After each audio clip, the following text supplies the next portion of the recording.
D'accord.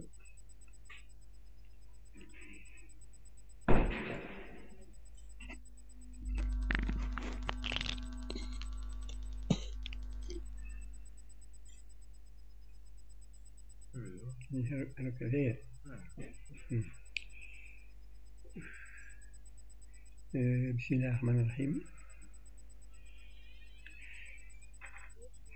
Je dois commencer, comme à l'accoutumée, avec une introduction amazigh et en langue amazigh.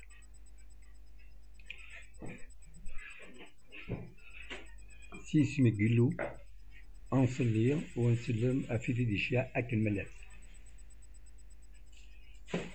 Au nom de Dieu, je prie et je salue l'ensemble des envoyés, des prophètes messagers. Les envoyés, prophètes messagers. Lettre ouverte à la jeunesse, à l'intention de la jeunesse mondiale. Plus particulièrement à la jeunesse estudiantine.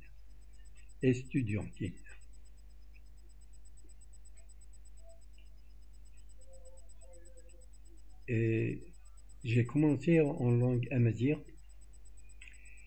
C'est un principe sacré de la culture amazigh. Il faudrait que, normalement, c'est un secret, c'est un principe de tout le monde.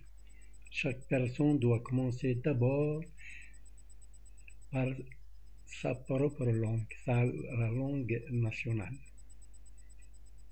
Au moins, la première phrase doit être dite en langue nationale de chacun. Et partout où il se trouve, partout où il prend la parole. Alors, c'est pour ça que ce principe a été évidemment repris par le grand penseur amazigh, Cheikh Mohammed Ben Abdelrahman El-Gishtouli. Je vais en revenir par la suite sur ce grand personnage, ce grand penseur amazigh. Tout le long de cette lettre, je vais essayer de reprendre mot à mot la pensée de ce grand penseur. Cette lettre ouverte à l'ensemble de la jeunesse mondiale, et plus particulièrement à la jeunesse estudiantine, c'est pour interpeller le monde par le biais de la jeunesse. Devant cette situation de crise multiples et diverses, devant ce marasme généralisé, il est vraiment temps à ce que la jeunesse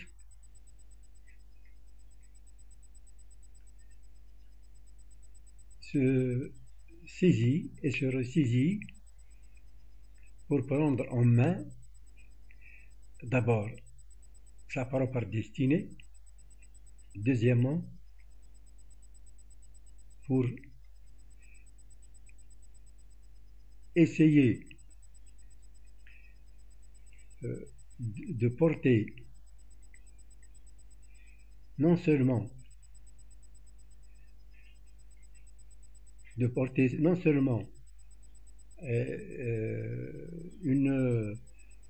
une solution,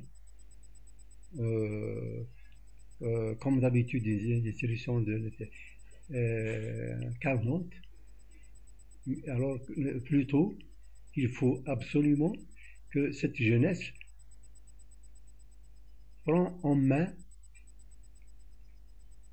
l'avenir de ce monde. Oui, je dis bien l'avenir de ce monde. Il y a d'abord le problème, commençons par celui de l'insécurité dans le monde. En commençant par celui du quartier, de la cité, de la ville, de l'environnement et l'insécurité nationale, continentale et mondiale.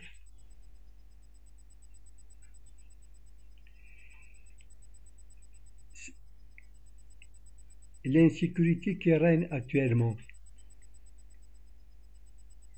partout dans le monde, en commençant par celle du quartier, par ce qu'on appelle vulgairement comme voyous ou les délinquants, jusqu'au groupe organisé,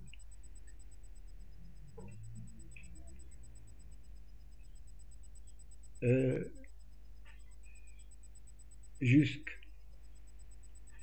organisations nationales et internationales,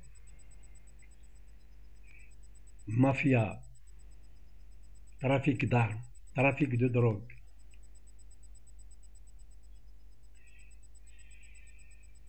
le piratage,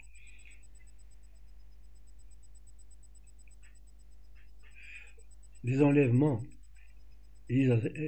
l'assassinat et surtout aux guerres,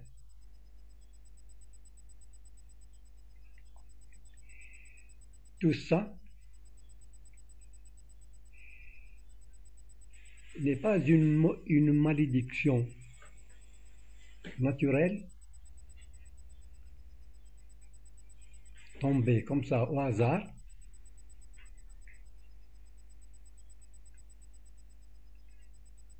mais bien au contraire, tout ça est planifié. Planifié minutieusement, appliqué malicieusement et dénoncé d'une manière machiavélique,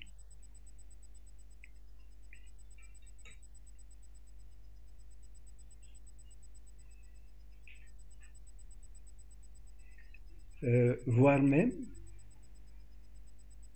par les gens complices, responsables directs ou indirects.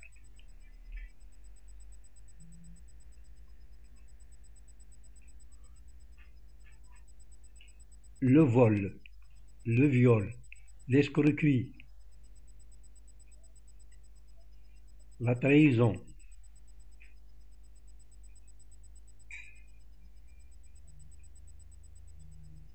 les détournements, le libertinage,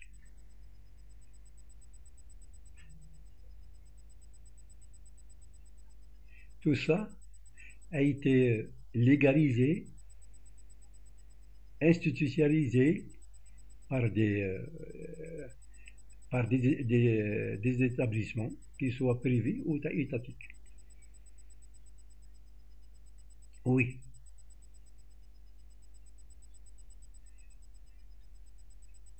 Cette situation qui ne cesse de s'aggraver date depuis longtemps, depuis plusieurs générations. Seulement, il y a le volume du danger, le degré de risque qui s'augmente et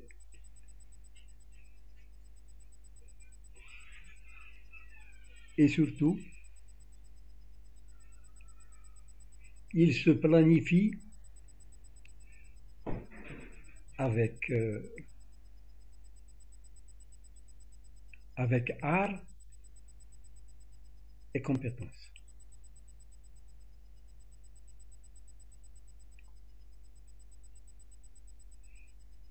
On sait qu'il y a eu plusieurs guerres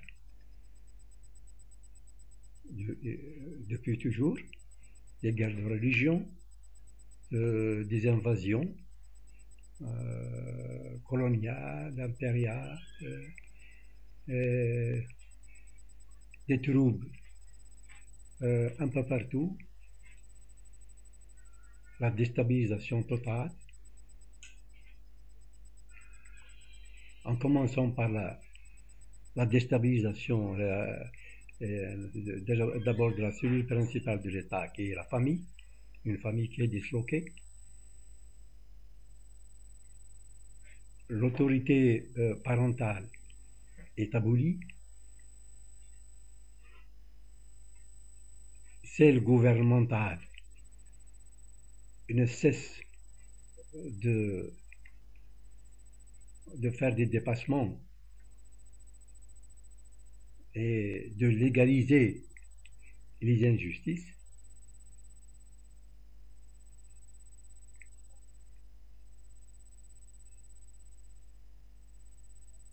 Lorsqu'on voit toute cette situation qui ne cesse de s'aggraver,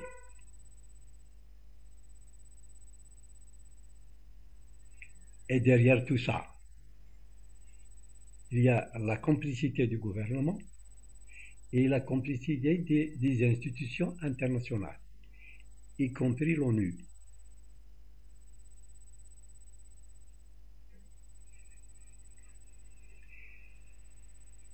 Tous ces fléaux,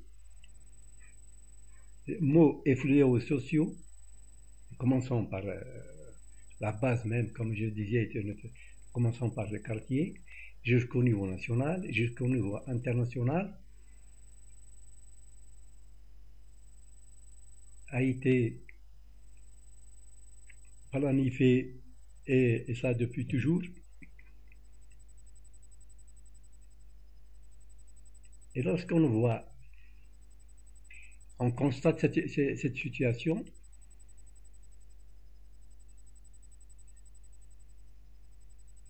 tout le monde sait que tout ça, la responsabilité incombe au gouvernement. Oui, au gouvernement. À tous les gouvernements. Et à tout le gouvernement, bien sûr, et à toutes les organisations internationales,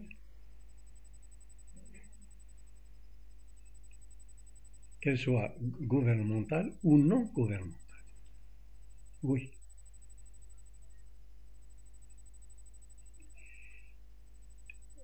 Donc, les responsables directs de ces situations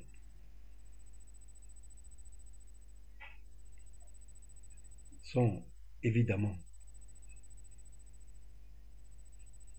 les responsables à tous les niveaux. Ces responsables sont venus d'où? Fournis par qui et formés par qui? Évidemment, ces responsables sont fournis et formés par l'université. Tous les responsables, à n'importe quel niveau, sont des universitaires. Oui. Comment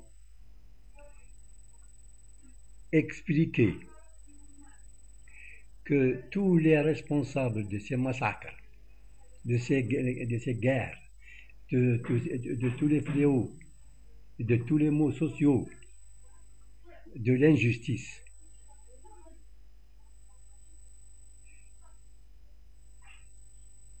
Sont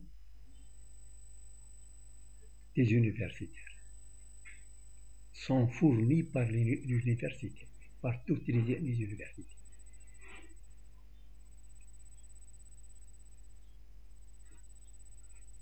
Comment expliquons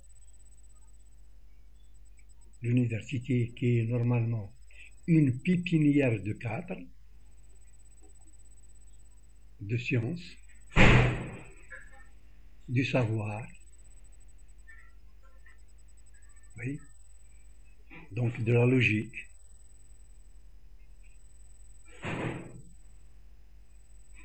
oui, ce sont des nationaux, avant tout, des êtres humains avant tout.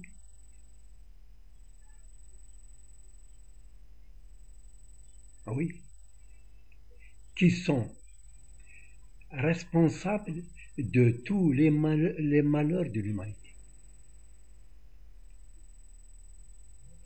En plus de tout ce qui se passe, oui, c'est eux qui planifient aussi la misère et le chômage. C'est ces messieurs-là qui planifient les richesses, le développement économique, l'économie nationale et tout ça. C'est eux qui planifient la misère, le chômage et la pauvreté.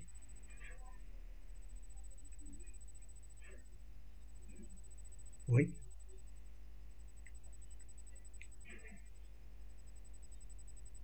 Le peuple, bien sûr, y compris la jeunesse, ignore que la misère, le chômage, l'injustice, la pauvreté, elle est planifiée exactement comme on planifie la richesse.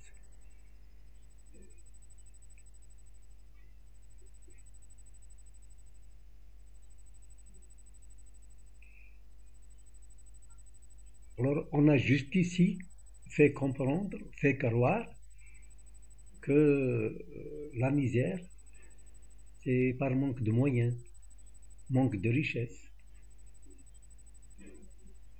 des fois manque de savoir.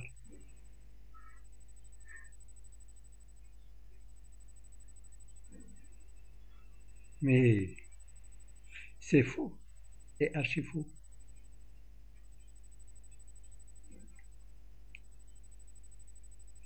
Tout est planifié minutieusement.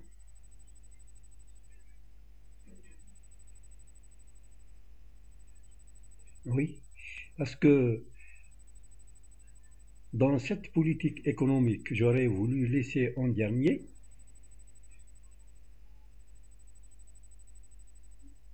pour ces messieurs qui planifient l'économie dans le monde, et l'économie nationale, ils ne peuvent pas, dans l'équation de leur pensée, il ne peut pas y avoir un plus sans avoir un moins quelque part. C'est le moins de quelque part qui fait un plus à l'autre côté. C'est-à-dire, la richesse des riches a été enlevée aux pauvres. Ah oui. Pourquoi? Parce que dans l'esprit de ces messieurs, pour avoir une main-d'œuvre à bon marché, il faut d'abord créer un chômage. Pour que le patronat puisse avoir une autorité, il faut créer du chômage.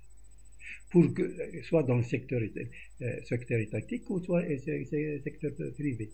C'est-à-dire soit les patrons privés, soit les responsables étatiques. Pour eux, ils ne peuvent vraiment avoir un pouvoir absolu que s'il y a un chômage. Alors là, le travail, le travailleur, il est vraiment pour avoir un poste, il faut courir. Une fois que par chance il arrive à avoir un poste, il accepte tout. Il accepte tout. Il va se soumettre à toutes les conditions. Oui. Pour lui, le chef, il devient Dieu. C'est seulement avec la peur du chômage que le patron est patron, que le chef est chef. Sinon, s'il n'y avait pas la peur du chômage, un patron et le travailleur, c'est un collègue. Oui. Un ouvrier et le patron, ce sont des collègues. Un chef et l'employé, c'est des collègues. Parce que dans la pensée vraiment humaine, le président de la République est un travailleur. Est un travailleur au même titre que le chauffeur, au même titre qu'un planton, au même titre qu'un ébouilleur, et au même titre qu'un paysan. C'est un travailleur. Donc c'est un collègue. C'est un collègue de tout le monde. Donc il n'y a pas d'autorité absolue. Il n'y a pas une tyrannie financière.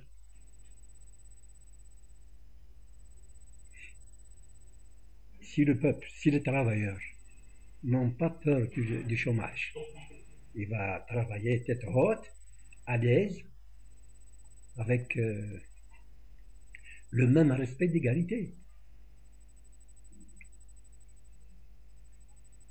Alors, pour asseoir le pouvoir dans le monde, c'est pas seulement chez nous, pour asseoir un pouvoir absolu, il faut créer un chômage. Pour que le patron soit patron à son aise, il faut créer un chômage. Donc le chômage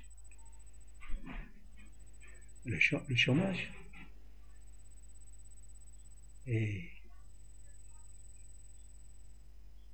est vraiment un monstre. Oui. Un monstre qui fait peur à tout le peuple. Le chômage est un monstre. Ben donc, les patrons, qu'ils soient privés ou étatiques, alimentent ce monstre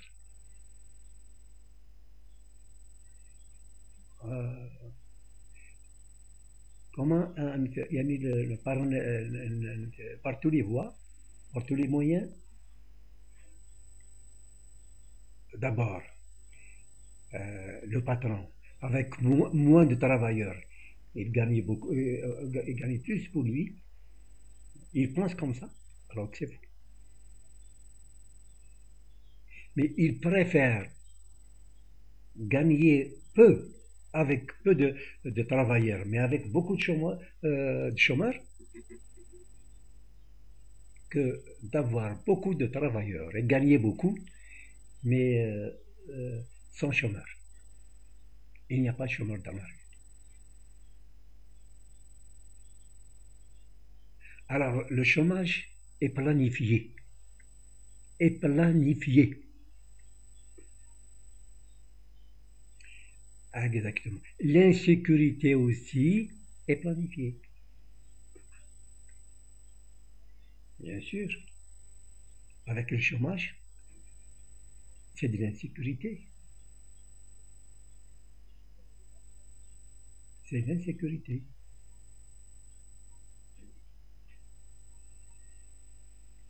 Alors,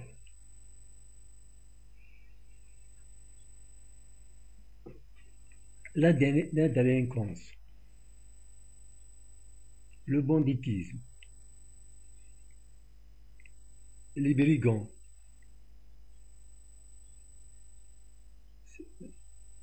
ce sont des chômeurs.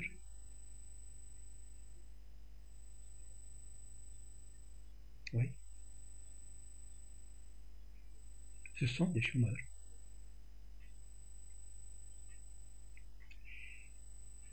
Donc, on sait que tous les responsables, soit dans le secteur sanitaire, privé ou dans le secteur étatique, d'abord ce sont des universitaires. Ces universitaires sont formés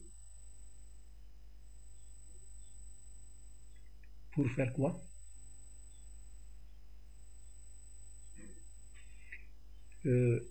Sont formés pour être ingrats. Qui les a formés? Qui a formé ces responsables ingrats? Formés avec le trésor public, trésor du peuple, et par la suite ils deviennent des responsables ingrats. Ah, les gens qui sont chargés de former des cadres ingrats, ce sont des gouvernements renégats. C'est des gouvernements renégats. Ces gouvernements renégats, installés par le colonialisme avant son départ, partout dans le monde.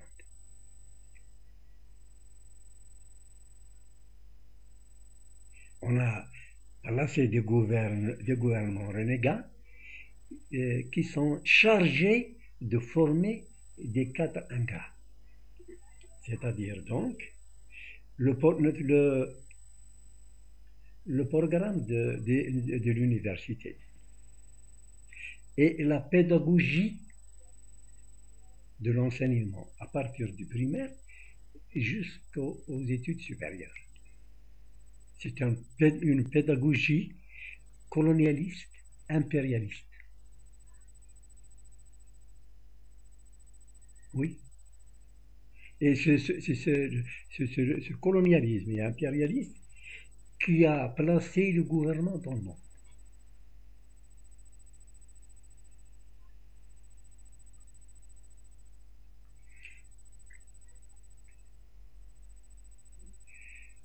Alors qu'au lieu que cette université soit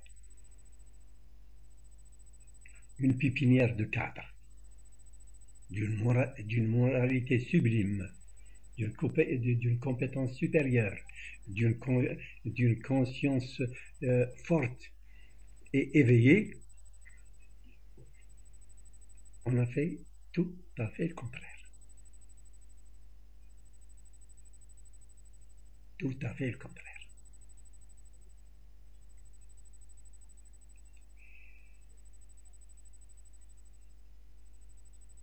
Tout ce que je viens de citer comme fléau,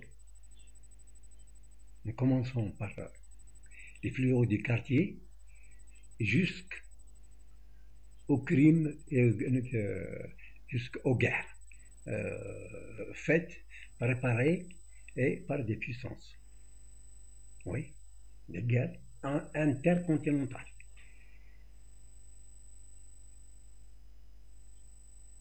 Tout ça, c'est du vécu. C'est pas une simple, comment dirais-je, histoire à raconter, ou bien c'est pas un événement. C'est du vécu de tout le monde depuis plusieurs générations.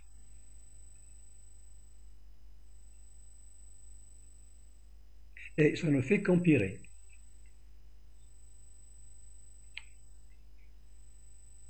Ça ne fait qu'empirer.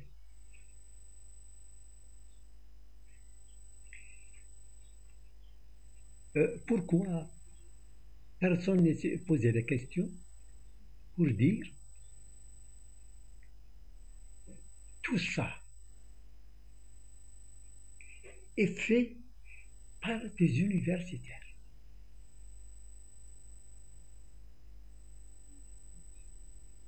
Pourquoi?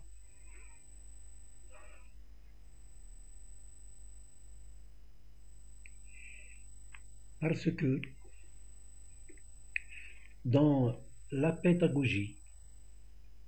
Parce que si le colonialisme ne pouvait plus fermer les universités, ne pouvait plus euh, fermer les écoles, du primaire jusqu'au supérieur, bah, il intervient pour appliquer une méthode et un programme purement colonial,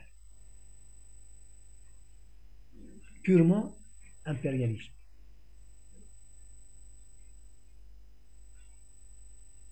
Et ce programme n'est pas seulement dans les pays anciennes colonies, mais c'est un programme généralisé dans toutes les universités du monde.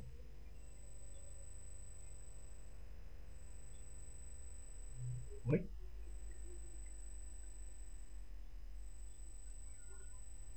C'est un responsable qui règne dans le monde depuis des générations.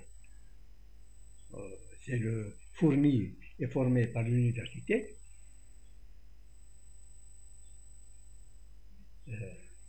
soit, soit en Amérique, soit en Europe, soit en Asie, soit en Afrique, soit ailleurs.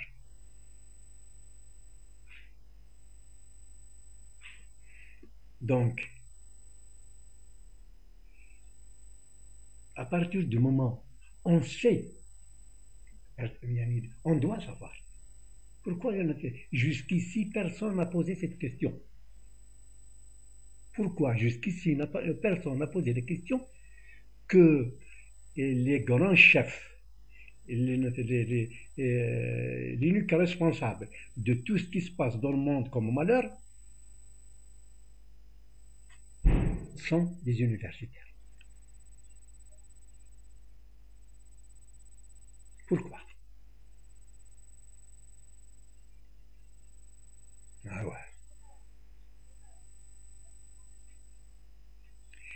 Cette constatation devrait être vraiment faite par n'importe quel jeune.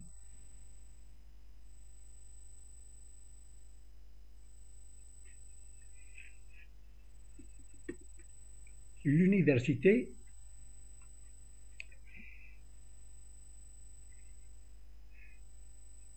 en tant que citoyen quand même du monde, bien sûr, je me suis imprégné de la pensée de Cheikh Mohammed Ben Abdelrahman El-Gshtouli. C'est un grand penseur algérien, né à Aït-Smaïl, village d'Aït-Smaïl, commune de Bounou, daïra de Drahvizan, wilaya de Tizi Ouzou, Algérie. Cette situation que nous vivons actuellement, ce grand penseur a essayé d'interpeller la conscience d'abord des responsables de Jamal Azhar, l'université de l'Azhar au Caire. Oui. La constatation faite la constatation que je viens de citer de tous les maux et les fléaux et le malheur qui touchent l'humanité, et ces responsables sont formés par les universités. Ce penseur, Cheikh Mohammed Ben Abdelrahman El-Gshtouli, l'a constaté en 1750, même avant, même comme ça, les années 50, 1750 à l'université d'Al-Azhar. Oui. Il a dénoncé, il a dénoncé la trahison la soumission de Jamal Azhar à la politique qu'il appelait diabolique. D'ailleurs, il les appelait les ulama, c'est-à-dire les savants, il les appelait les umala, les valets. Il a tout le temps taxé les savants, entre guillemets, de Jamal Azhar, comme étant des valets serviteurs du diable. Alors, c'est pas des ulama, mais des umala, c'est-à-dire des valets. Oui. Il a dénoncé, il a mis le monde en garde que le malheur qui va toucher l'ensemble de l'humanité va venir à partir des universités. Oui.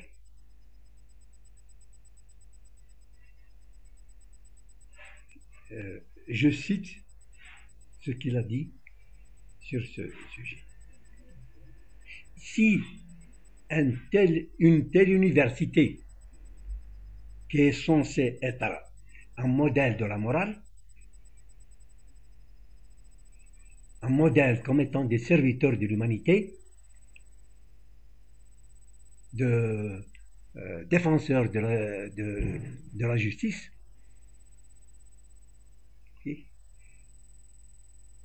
de défenseurs de légitimité nationale,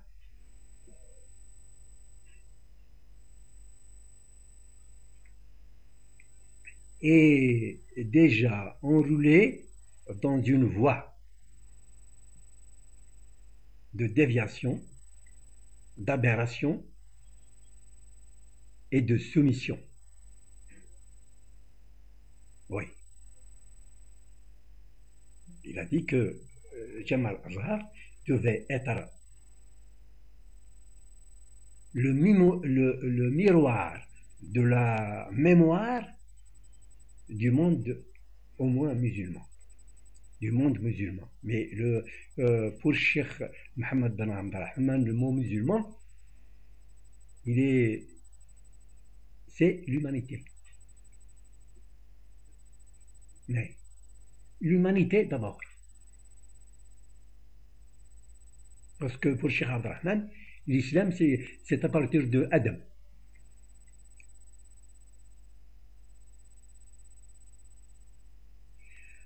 Alors, il a mis en garde le monde entier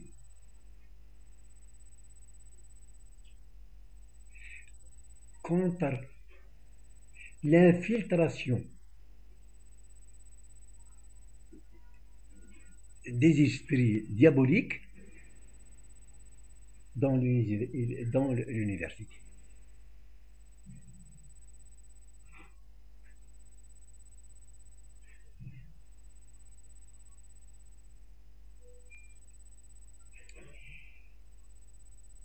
Cette politique entamait déjà la première université dans le monde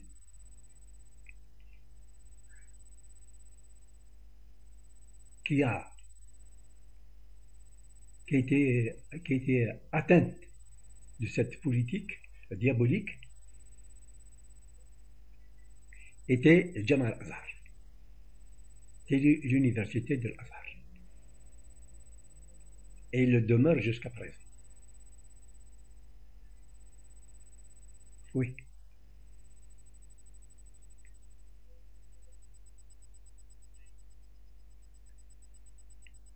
En effet, les universités qui se trouvaient un peu partout dans le monde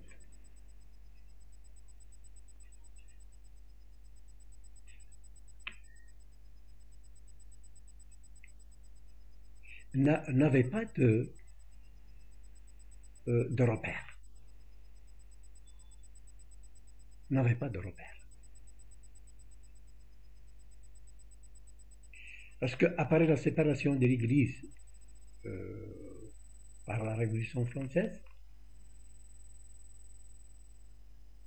pour beaucoup,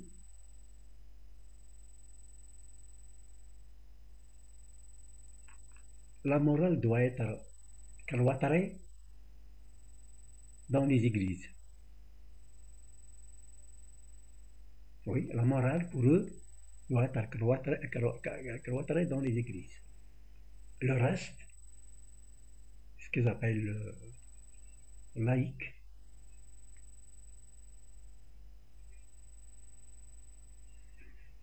n'avait aucun compte à rendre à Dieu ni à la morale. C'est ça. On enseignait toutes les matières sauf la morale.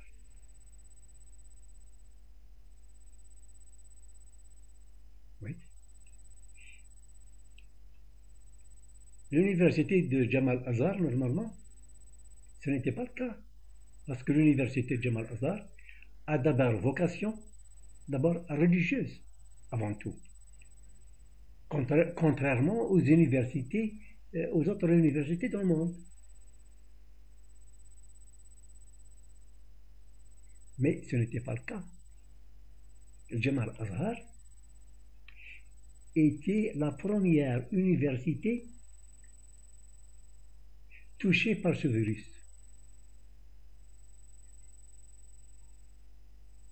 Oui.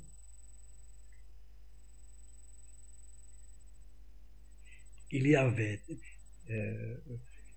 l'absence totale de la logique, d'abord.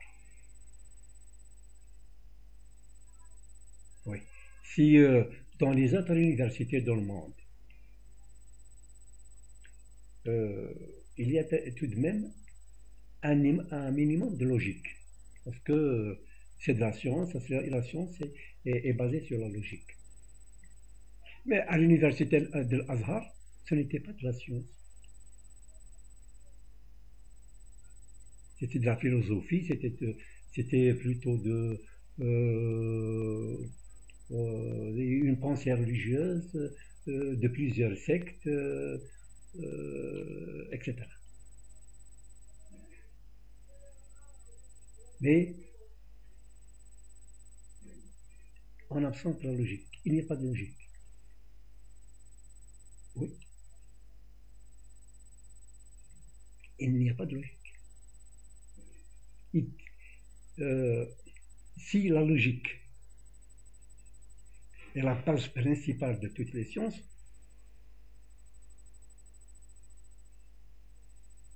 et il n'y a aucune force, même idéologique, ne peut résister devant la logique, la pensée arabe est la seule à résister contre la logique. Non seulement à résister contre la logique, mais à bannir la logique. La pensée arabe a banni la logique. L'université de Azhar n'avait, jusqu'à présent, n'avait absolument rien de logique, comme il n'y avait absolument rien de religion. C'est de l'arabisme. Et l'arabisme, c'est la seule force qui est contre la logique dans le monde.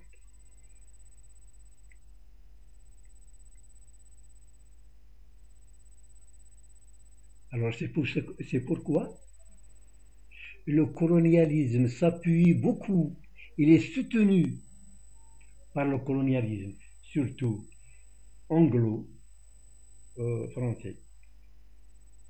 Ouais. Le colonialisme européen, derrière l'Amérique, soutient fermement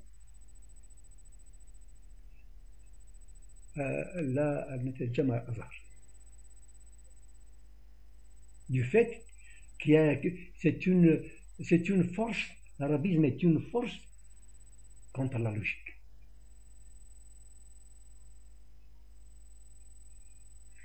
Cette constatation faite par Cheikh Ben Abdelrahman lorsqu'il était là-bas, il est parti à l'âge de son pays à l'âge de 20 ans, c'est-à-dire il est né en 1715, il est parti en 1735, en arrivant au Caire pour continuer ses études des sciences religieuses. Il a constaté vraiment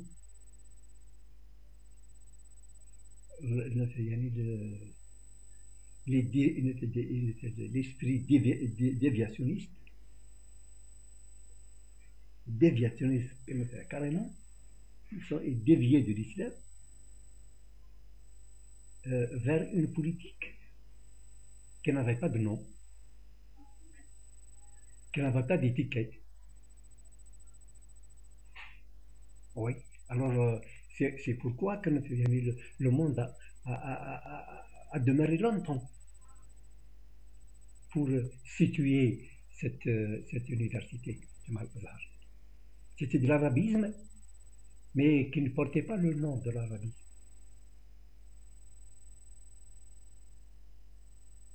Oui, parce que ce nom, ce n'est qu'un siècle après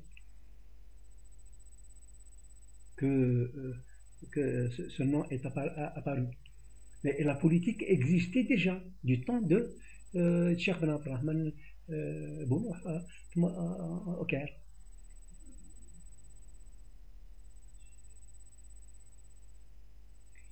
Donc, cette université déviationniste était au service inconditionnel du colonialisme anglo-français. Oui. Anglo-français.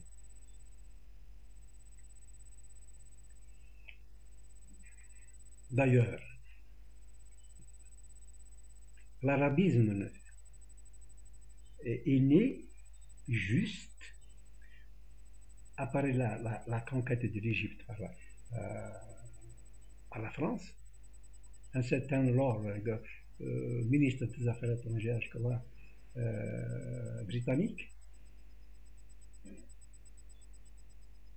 a demandé à Napoléon, lui dit félicitations pour votre victoire, et passons tout de suite à l'arabisation de la majeure partie de la politique des peuples de l'Afrique du Nord.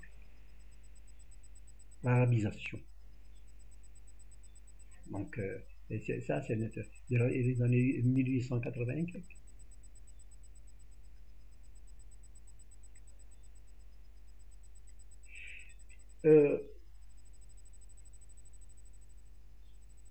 L'appel lancé, la sonnette d'alarme lancée par Cheikh Abdelrahman aux ulama musulmans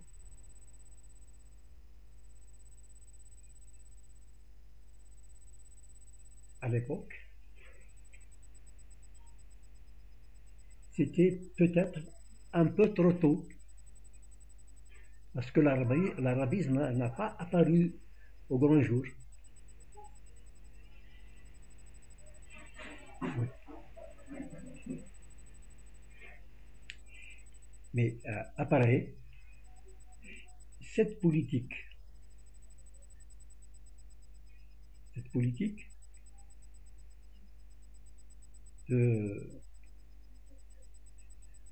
coloniale et impériale propagée, enseignée dans toutes les universités du monde. Ces universités ont formé des cadres qui ont mené l'humanité à la situation dont nous retrouvons actuellement.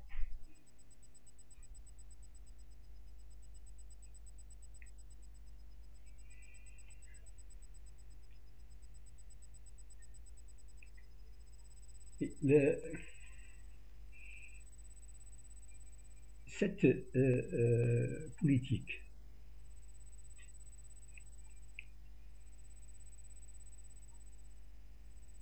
lorsque Cheikh Abdurrahman bin Nouh voulait à tout prix tirer la sonnette d'alarme contre la déviation, contre les déviationnistes, les moyens d'information manquaient beaucoup. Il se trouvait presque seul. Oui.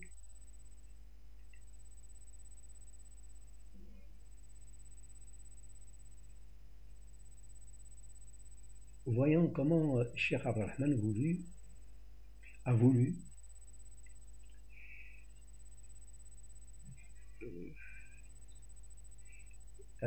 voulu sensibiliser certains ulama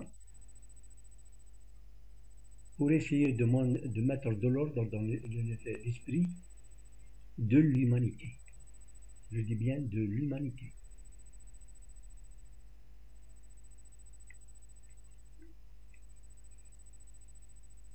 Il a d'abord partagé l'histoire de l'humanité en deux. Ce qu'il appelait les nations prophétiques, c'est-à-dire des nations du temps des prophètes, c'est-à-dire des nations prophétiques, du premier envoyé, du prophète messager, du premier jusqu'au dernier, c'est-à-dire jusqu'à Mohammed. D'ailleurs, là, il appelle le monde entier à ne jamais faire de distinction entre les prophètes.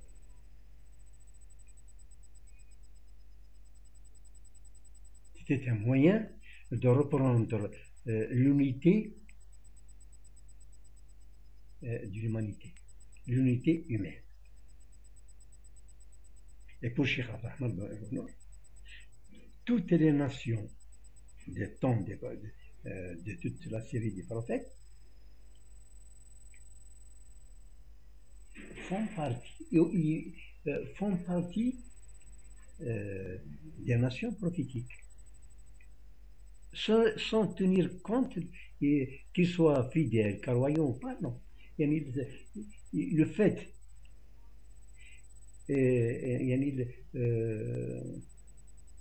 qu'une nation a vécu pendant la période d'un prophète quelconque, donc il fait partie de la nation de ce prophète. C'est-à-dire, actuellement, tout le monde fait partie de la nation de Mohammed. Comme avant, tout le monde fait partie de la nation de Jésus. Comme avant, tout le monde fait partie de la nation de Moïse, etc. D'Abraham, etc. C'est-à-dire, sans tenir compte de est-ce qu'il croit ou ne croit pas. C'est la réalité. C'est ce qui a été dit même dans le Coran. Tous ceux qui ont vécu pendant Jésus font partie de la nation de Jésus, de la nation prophétique de Jésus. Ceux qui ont vécu pendant la mission de Moïse, la même chose. Et des missions qui ont une vie par exemple, ce qui se parle de Moïse, de Jésus, est environ 15 siècles. Eh bien, les 15 siècles de l'humanité vécue entre Moïse et Jésus, durant les 15 siècles, toutes ces populations, toutes ces générations du monde entier faisaient partie de la nation de Moïse.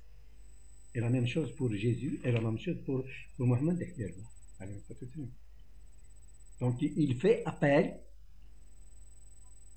et cet appel, c'est par la recommandation de lui-même, c'est le verset du Coran lui-même qui demande au monde entier à ne pas faire de différence entre les prophètes.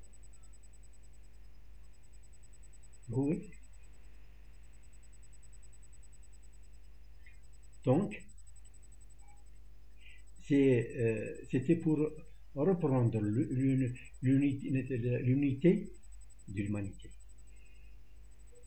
Donc, l'unicité de Dieu autour de l'unicité de l'humanité.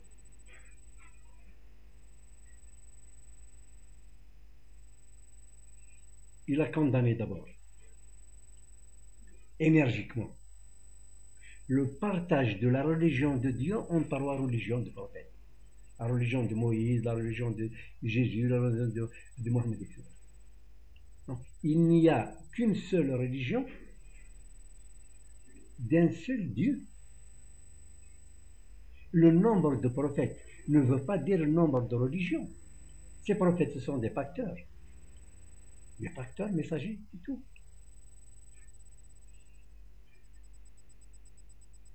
Alors, Dieu lui-même recommande à toute l'humanité parce qu'ils ne font pas de différence entre les prophètes. Donc, le partage de la religion de Dieu entre trois religions est un crime impardonnable, oui, commis par les soi-disant ulama judéistes ou les ulama chrétiens ou les ulama musulmans. Le Cheikh Abdurrahman condamne ces ulama qu'il appelle les serviteurs de diable. Oui.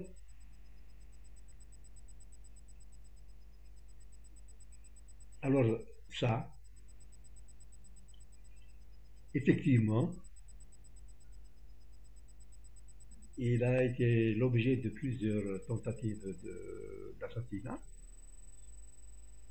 Parce que d'abord, en condamnant les responsables qui ont ces soi-disant ulama des trois religions, alors plutôt de trois confessions, parce qu'il n'y a qu'une seule religion.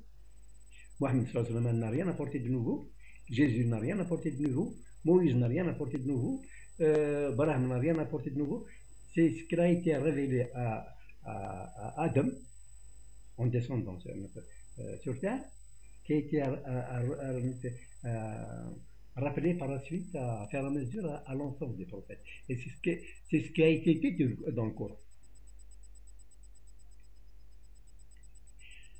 Alors que sur ça,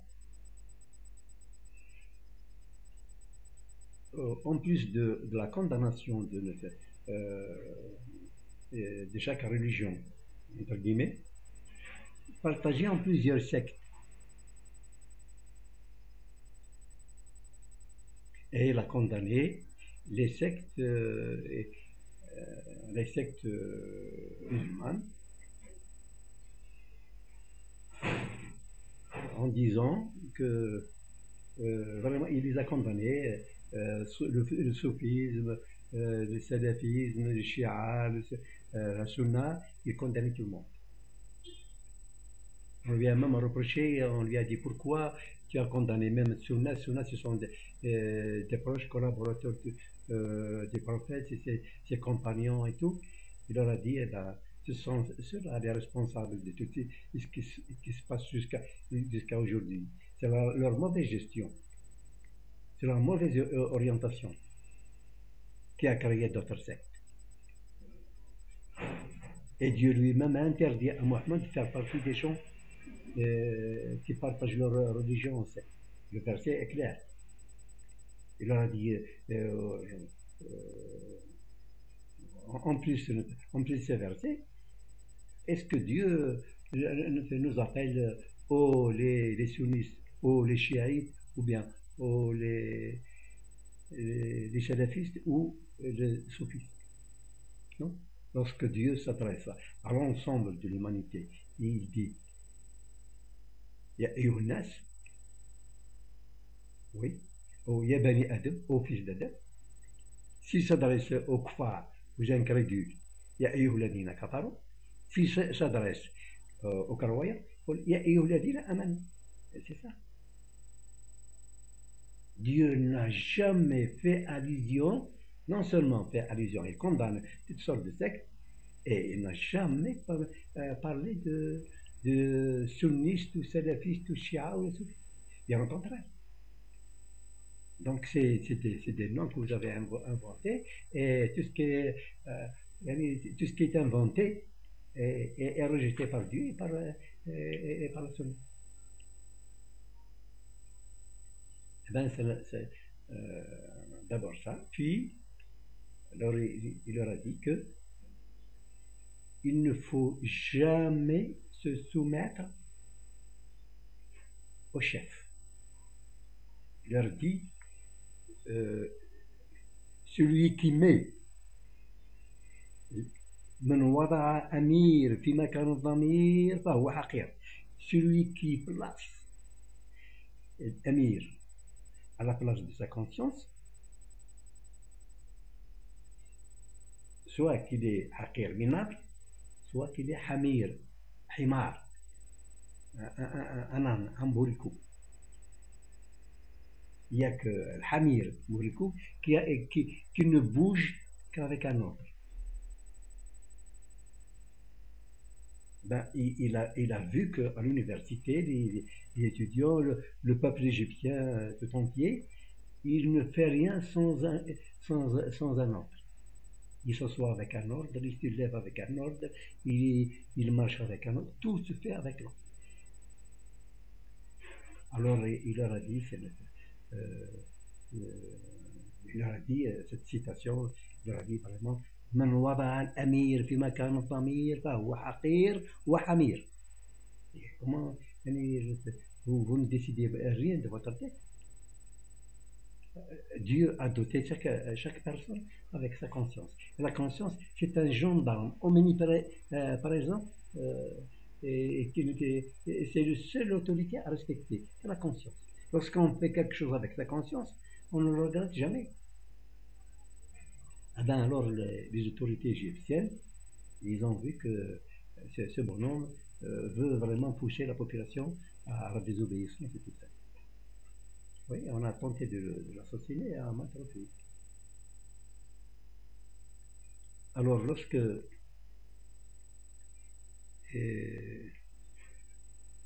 en essayant de vraiment d'essayer quand même d'apporter quelque chose pour cette société qui est un modèle pour les musulmans.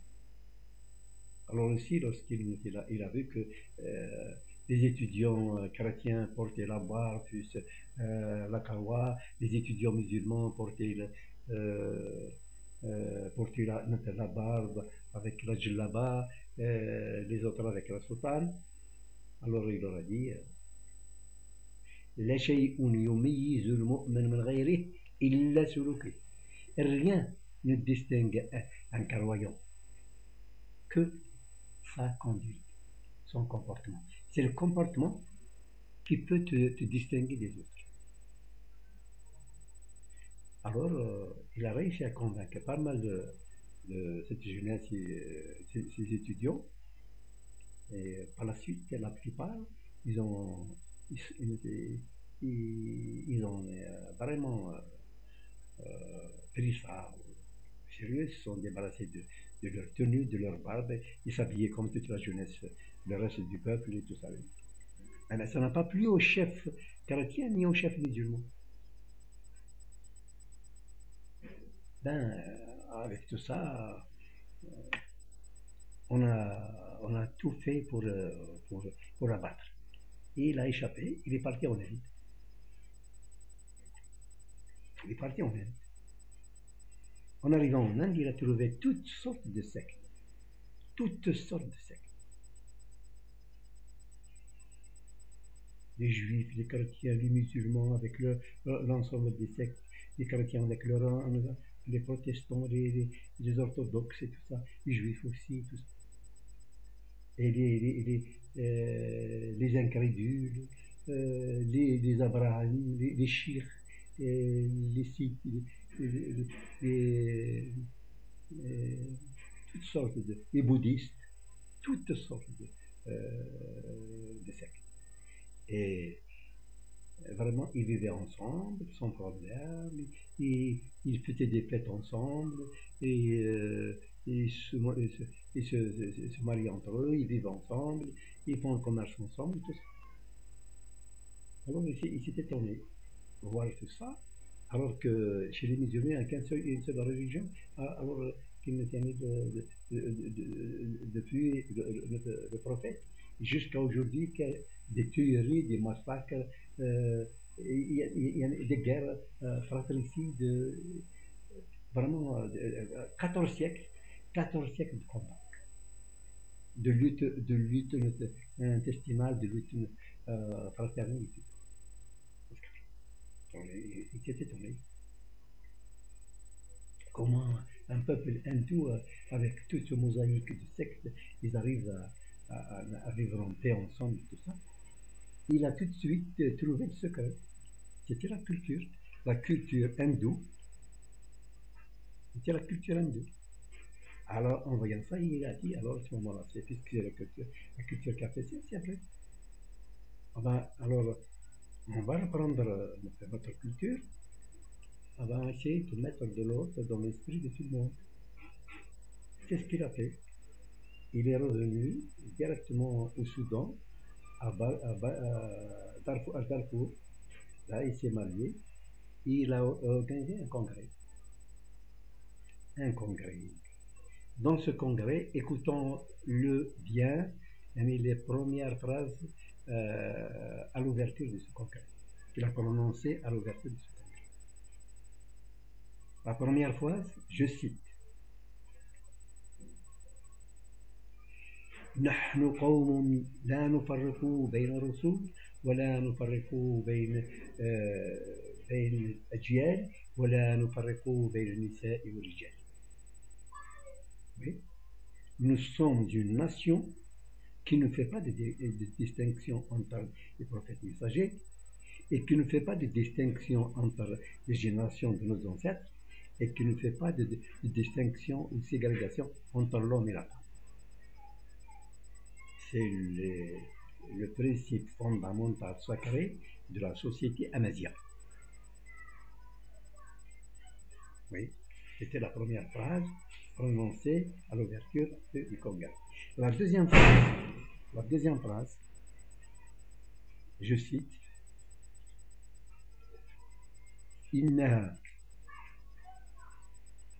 la deuxième phrase, je cite: nous étions amazighs, nous sommes amazighs, et nous restons amazighs pour toute l'éternité du monde, jusqu'au dernier jour.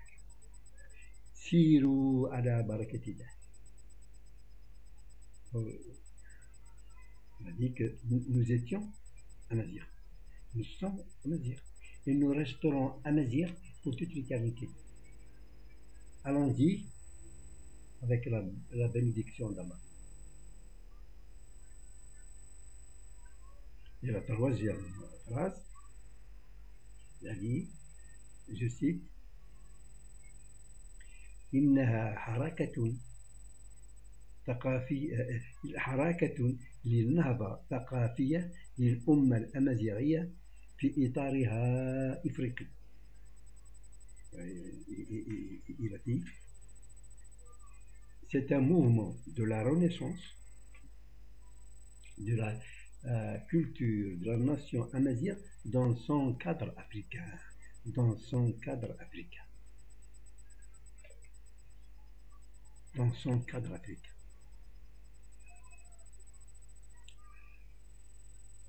Ce mouvement qu'il a créé à partir de ce congrès, ses ennemis, derrière ces ennemis, il y a les chrétiens, les juifs et l'arabisme, bien sûr, qu'il a dénoncé très, très tôt déjà. ont tout fait pour faire de ce congrès, de ce mouvement culturel de la renaissance de la nation amazigh dans son cadre africain, ils l'ont appelé Tariqa Rahmaniya, comme étant une confrérie Rahmaniya à son nom. Alors que lui n'a jamais dit que c'était une confrérie, ni lui a donné son nom. C'est un mouvement de la renaissance de la nation, de la culture, un mouvement de la culture, de la renaissance, un mouvement culturel, un mouvement, إنها حركة للنهضة الثقافية للأمة الأمازيغية في إطار أفريقيا. Un mouvement de la renaissance de la culture de la nation amazigh dans son camp d'Afrique. C'est un mouvement. Mais jusqu'à présent, les mal intentionnés, les ennemis du pays, les ennemis de l'Afrique, les ennemis de la majorité, les ennemis de l'islam, les ennemis de la logique, voulaient à tout prix effacer tout ça et faire de ce mouvement une simple confrérie de charlatans et tout ça. Alors, lorsque il a terminé le congrès, il a créé des ateliers pour authentifier les hadiths. Parce que dans les hadiths, il y a eu beaucoup de hadiths préfabriqués qui étaient à l'encontre du Coran et à l'encontre de Mohammed. Mais actuellement, tout ce qu'on trouve actuellement dans toutes les bibliothèques du monde musulman, je dis bien du monde arabe et musulman, ces livres, sans exception, sont contraires à la pensée coranique et à la pensée de l'homme. On a créé des faux hadiths pour mettre en doute à la divinité coranique et à la prophétie de Mohammed.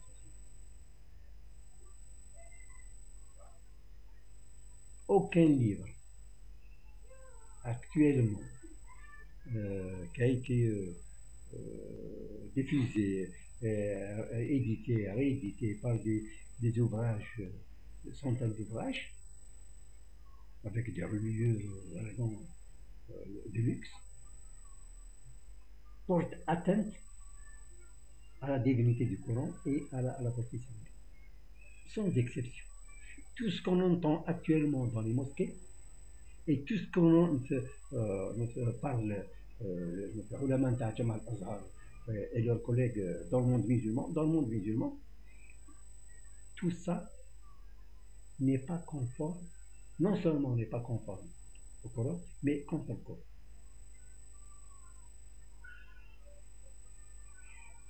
Alors,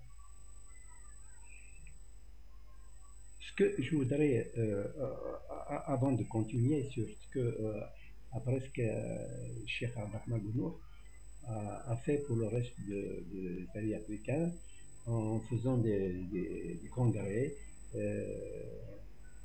par la suite des congrès régionaux. Dans chaque pays de l'Afrique du Nord, ils ont fait le même congrès qui est fait à Darfour. Ce que je voulais souligner, c'est que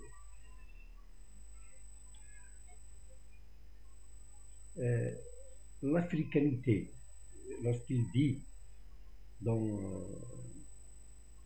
il dit dans son camp d'Africain, ce mouvement culturel pour la renaissance de la nation amazigh dans son camp africain, c'était le slogan de Massinissa lors du congrès tenu par Massinissa à Sirta, l'actuelle Constantine. Oui, c'est Constantine. Voilà, on garde encore un nom d'un colonialiste byzantin, Constantin. Alors, il préfère garder ce nom d'un colonialiste, oui, que de reprendre le nom originel de Constantin qui est Sirpa. Voilà. C'est grand monsieur, c'est révolutionnaire, c'est moudjahidi, c'est ulama, c'est oumala. Alors, vraiment, ils prennent ça comme quelque chose de normal. C'est pas une honte pour eux, c'est pas une honte pour notre nation, c'est pas une honte pour notre histoire, c'est pas une honte pour même l'avenir de nos jeunes. Ils gardent encore le nom Constantin. Ah, ils n'ont pas voulu lui donner, lui reprendre son véritable nom, qui est Sirpa. Et pour eux, Constantine n'a pas, elle n'a pas d'histoire. Elle n'a pas un passé historique du tout. Pour eux, il n'y a que le pont suspendu. On appelle ça قسنطينة. يعني قسنطينة جسر المعلقة. C'est tout ce qu'elle a comme histoire.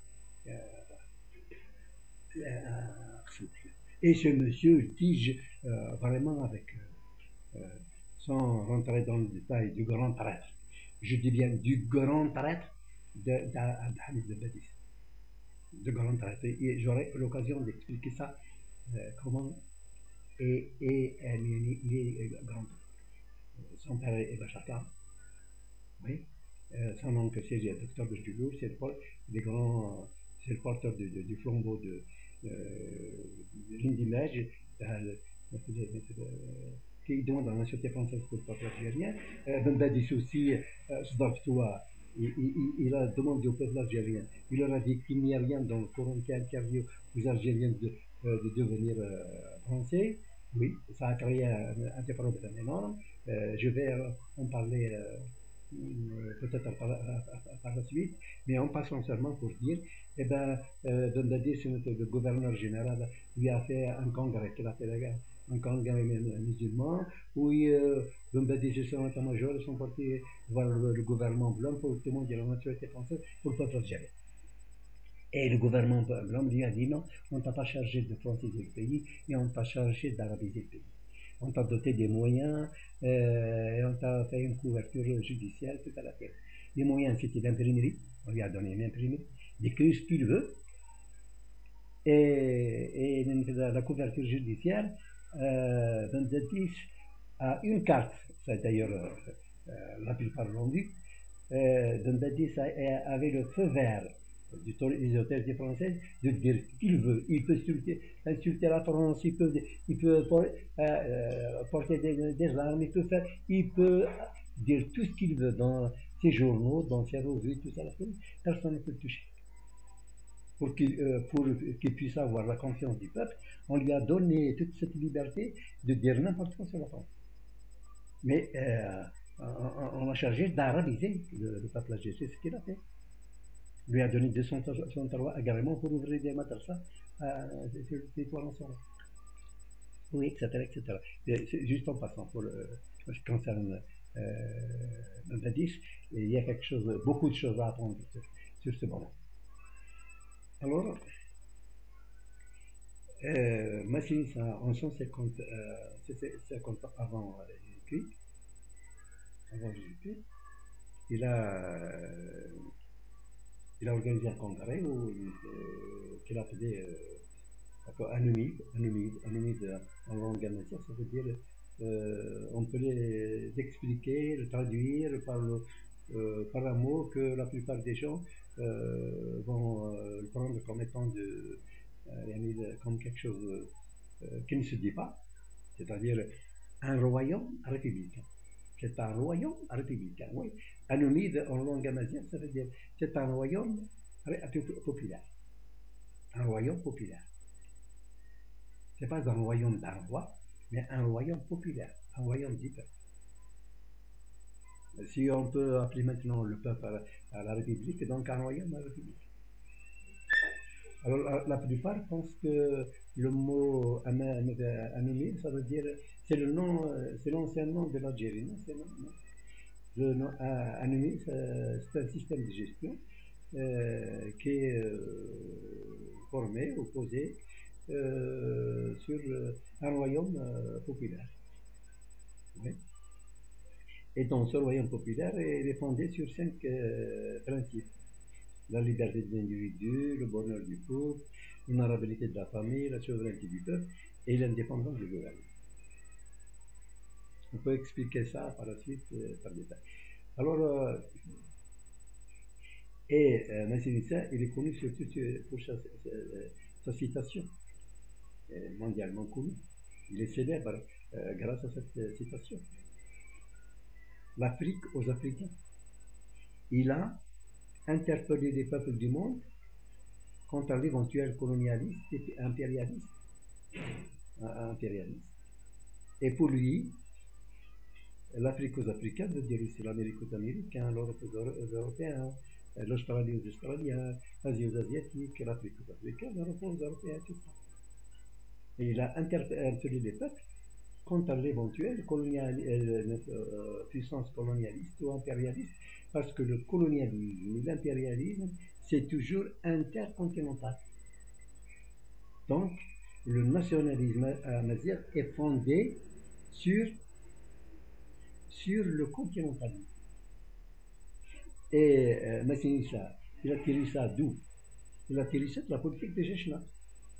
Chechnak après sa victoire sur Pharaon, Chechnak, avec l'ensemble des exilés africains, des rois africains, il avait fait toute une révolution, puis il a engagé une guerre contre Pharaon, contre la tyrannie de Pharaon.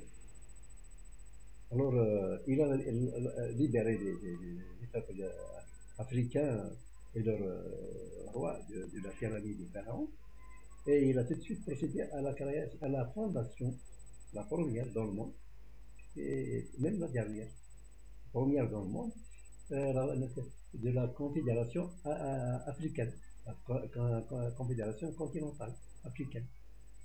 Et c'est ça en 950 avant Jésus-Christ. Alors, en excluant l'Égypte, parce que Pharaon n'a pas voulu céder à son titre. Il n'a pas voulu être un roi comme tous les autres, un roi africain. Il voulait rester un roi des rois, c'est-à-dire à Pharaon en langue amazigh, en langue hiéroglyphique, ça veut dire empereur. Alors, il a préféré garder ce titre. Il a été exclu de la fondation continentale africaine. Donc, Massinissa a pris cette politique de chercheur de l'africanité des pays africains. C'est-à-dire le nationalisme amazigh est fondé sur le continentalisme. Et normalement, cette politique est africaine. Chaque pays africain doit fonder son nationalisme sur le continentalisme africain. D'ailleurs, c'est cette date-là qui devait rester comme date africaine. Actuellement, nous sommes en 2962. 1962. Donc, cette date doit être utilisée par tous les Africains. C'est le calendrier africain. Mais malheureusement, même les Amaziens eux-mêmes ne l'utilisent pas. Alors, tout ça, l'africanisme, bien qu'entre Chechnak et Massinissa, il y a 8 siècles. Et entre Massinissa et Cheikh Abdelrahman Bounour, il y a 18 siècles. Bien qu'il n'y a pas d'archives, il n'y a pas de passation de pouvoir entre ces gens-là, mais l'esprit amazigh, c'est l'esprit inné, l'esprit, la même pensée. bien qu'il y a un pont qui sépare ces deux bonheurs. Vraiment, des deux rois, il n'y avait pas de passation. Ni entre le Chechinaq et la Tunisia, ni entre la Tunisia et Charles Ahmed par exemple. Mais malgré tout, la même politique. C'est la politique de Chechinaq qui a été reprise par la Tunisia, et c'est la politique de la Tunisia qui a été reprise par Cheikh Ahmed. Voilà, c'est le. Voilà, la supériorité de la pensée, et là, une pensée sublime chez la nation américaine. C'est une pensée vraiment sublime. Alors, donc cette africanité doit être vraiment un repère pour tous les États africains. Mais malheureusement, le colonialisme, l'impérialisme, le nazisme, le sionisme et surtout l'arabisme, je dis bien, et surtout l'arabisme, on met en péril toutes les pensées humaines. Et cette pensée-là, si nous le prenons actuellement, tout ce qui a été dit par Cheikh Abraham au Caire en 1750 et quelques, et tout ce qui a été dit lors de son congrès est d'actualité. D'actualité. Oui, il est d'actualité. D'abord, en ce qui concerne la tenue vraiment que portaient certains étudiants à l'époque, liés jusqu'à présent maintenant. Des gens, des chrétiens avec une tenue spéciale, des musulmans avec une tenue spéciale, ça a été condamné par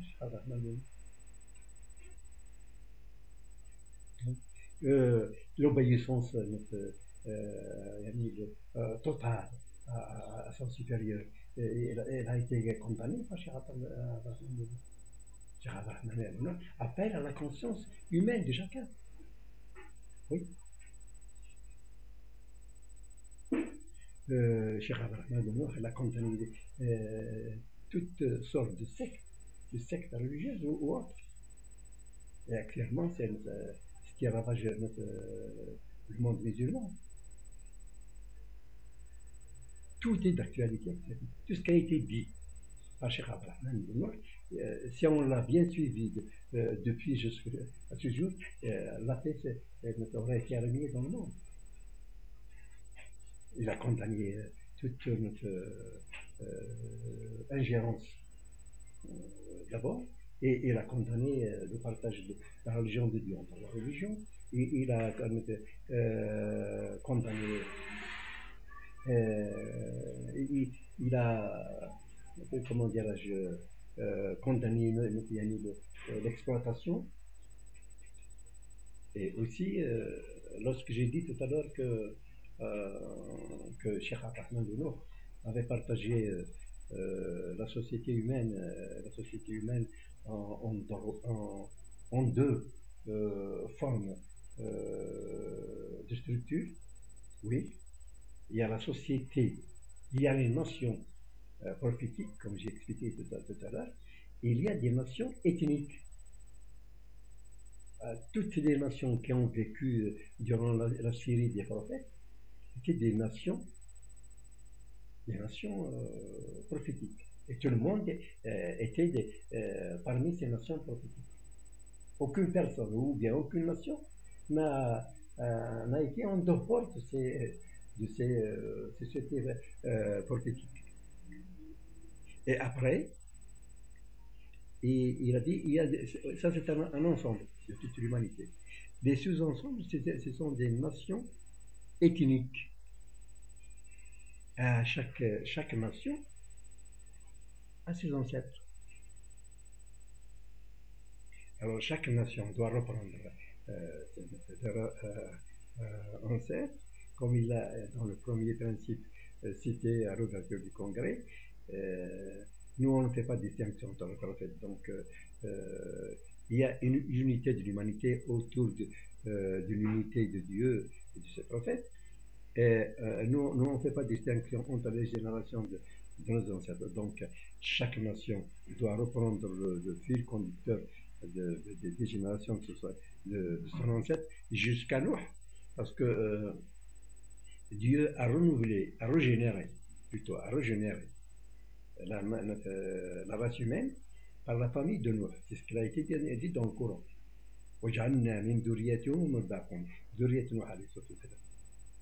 Donc, toutes les nations du monde sont rattachées aux quatre fils de Noé. Chaque nation est rattachée à l'un des fils de Noé. Par exemple, nous, en tant qu'Amazirs, notre ancêtre Amazir, Ibn Yafet, Ibn Noé. Alors, c'est le fils l'aîné de Noé, c'est le père de notre ancêtre, le père de Amazir. Alors, parce que Amazir, son frère, était Habash, et l'autre Qabt. Donc, Yafet a eu trois enfants. L'un c'est Qabt, c'est l'Égypte, d'où le peuple égyptien. L'autre, Habash, c'est éthiopien. Et Éthiopien, l'Érythrée, la Somalie, tout ça. Et même le Soudan. Quant à nous, c'est Amazir. Donc Amazir, il avait deux frères, Habash et Qab. Son père, c'est Yafet. Et Yafet, c'est le fils de Noé, le fils aîné. Les autres nations sont descendants de Sam, de Ham et de Canaan. Toutes les autres nations du monde sont des descendants de Sam,